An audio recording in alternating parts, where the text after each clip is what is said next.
They walk back into a story that many have begun to file away. And with a few carefully chosen words, a family insider reopened old wounds, fresh questions, and a new wave of online scrutiny. Hit subscribe and turn on the bell now, so you'll get first-hand updates on this story and other investigations as soon as verified information becomes available. On June 15th, 2021, 5-year-old Summer Wells disappeared from the family home on Ben Hill Road in Hawkins County, Tennessee.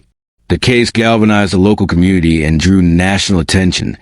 Search teams, volunteers, and law enforcement converged on a rural property, combing woods, creeks, and the surrounding back roads. In the immediate aftermath, there were alarms, flyers, and an Amber Alert. Over the months and years that followed, there were countless tips, repeated searches, and public appeals for information. Yet, despite exhaustive efforts and persistent public interest, no conclusive physical evidence or definitive sighting has resolved the question of what happened that night.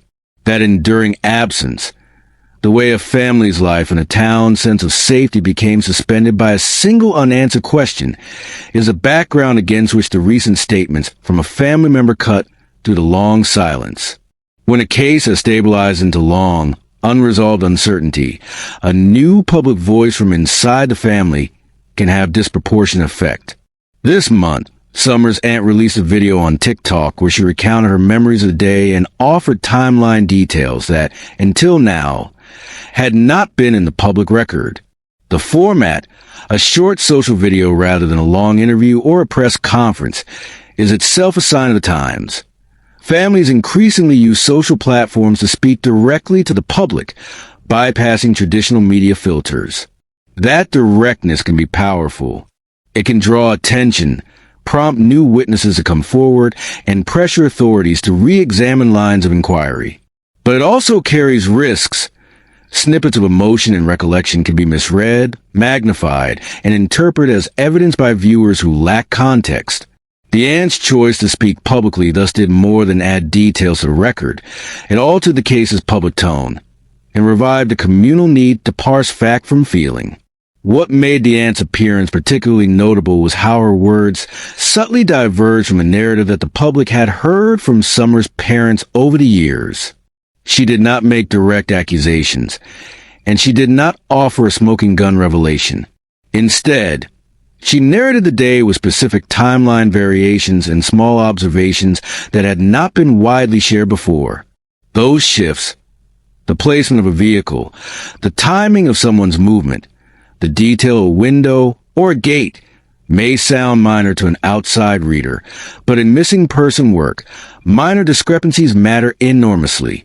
Investigators build minute-by-minute reconstructions and corroborate them with digital records, phone logs, and independent witnesses. When a family insider introduces an alternate recollection, it can prompt detectives to reopen interviews, recheck timestamps, or remap movement patterns on the night in question. The aunt's description left room for multiple interpretations, and that is partly why reaction was swift. Her account neither definitively pointed to abduction nor unequivocally suggested accident or inside involvement. Instead, her words introduced new possibilities and accentuated ambiguities already present in the record. For some listeners, the timeline variations underline the plausibility of an outside abduction, a brief window of vulnerability, an unexplained movement, a vehicle sighting. For others, the details raise the possibility of an accidental wandering or an unrecorded mishap in hard-to-search terrain. For others yet, a family insider's altered recollection opened the door to suspicions about someone close to the household. The aunt's careful phrasing, making observations without overt claims, was enough to reopen debates without resolving them. Law enforcement's response, as has been throughout this long investigation, was measured and methodical. Authorities reiterated that the case remains active and complex, and they encouraged anyone with verifiable information to come forward. That standard posture serves several purposes. Operationally, it preserves investigative options. Confirming or denying specifics publicly can jeopardize witness cooperation or reveal lines of inquiry. Procedurally, it prevents premature judgments that could skew witness recollection or fuel harassment of uninvolved people. And legally, staying tight on details protects both the investigation and the rights of individuals who may be publicly discussed. For community members frustrated by the slow, quiet pace of formal updates, such restraint can feel like silence. For detectives, it is often the disciplined alternative to the chaos of instant public speculation. Online communities reacted almost immediately to the ants video.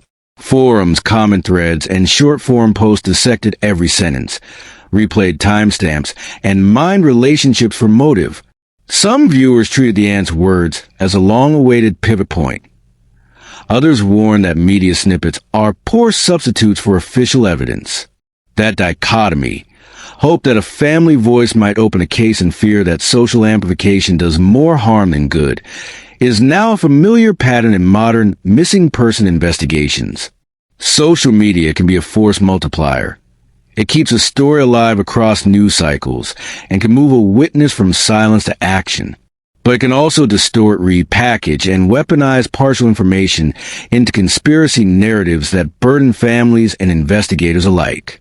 Why did the ant speak now? Timing inevitably invites speculation. In public remarks, she suggested that a combination of personal pressure and a desire to prompt new leads motivated her decision. For those who follow the case closely, the moment of disclosure raised additional questions. Had she withheld information earlier for personal reasons, family dynamics, or fear of repercussion? Or had something changed externally, new documents, new legal context, or an emotional breaking point that made speaking publicly feel necessary and right? Family insiders often balance loyalty, trauma, and fear. When they do go public, it can mean they reach a threshold where silence is no longer bearable. But the timing also generates its own interpretive pressure. What was said earlier versus what is said now becomes a focal point for those searching for hidden meaning. Context matters here. Recently, claims of abuse or neglect against Summer's parents have been dismissed by authorities, altering the public lens through which many interpret family statements. Where earlier allegations cast suspicion internally, the formal dismissal of those claims return attention outward and change how new statements are weighed. For a community that had been ready to assign blame based on fragments of hearsay or rumors, that shift in the official record compels a recalibration. Are new family disclosure signs of withheld truth, or are they the voice of someone seeking resolution now that institutional accusations have been cleared? That ambiguity is part why the ants' words mattered so much. They landed in a public space already primed by years of accusation, retraction, and shifting sympathy. Authorities continue to press a simple request: bring verifiable information forward and avoid spreading unsubstantiated claims. That appeal is practical and ethical. Investigators can act on concrete details, a time-stamped photo, an independently corroborated vehicle description, or direct eyewitness statement. But they cannot build cases on speculation, rumor, or repeated reinterpretation of vague statements. Families, too, pay a high price when rumor substitutes for evidence. Reputations can be ruined, grief reopened, and cooperation with investigators compromised. For these reasons, law enforcement emphasizes the procedural pathways for tips and cautions the public against turning social commentary into amateur prosecutions. What does the ants' public intervention teach us about long-running missing person cases? First, it shows how a single family insider's voice can reopen both investigative and public interest in a case that seemed to have gone quiet. That renewed attention can be beneficial, prompting witnesses to recall details, producing new tips, and ensuring institutional focus remains active. Second, it underscores the outsized importance of small timeline variations. A few minutes or the location of a vehicle can change the focus of search and inspire inquiries into new trajectories. Third, the episode confirms social media's double role.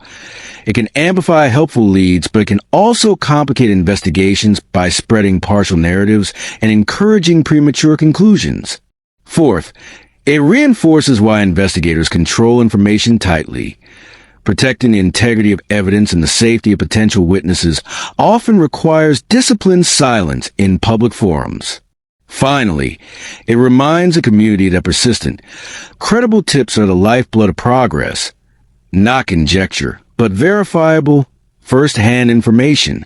To anyone who still watches this case closely, your best contribution is specific and verifiable detail. If you remember something about the night of June 15th, 2021, a vehicle description, a time-stamped photo, contact names, or an independent observation, report it through the official channels. Responsible, calm attention helps investigators more than alarmist speculation. Families need the space to grieve and to seek answers without the added weight of online trial by rumor. In closing, Summer Wells' aunt stepping forward did more than tell a story. She reopened a conversation that investigators, family, and community members have lived inside for years. Her words complicate the narrative, as family insider testimony often does, and they may prompt investigators to re-examine timelines and ask new questions. But caution remains essential.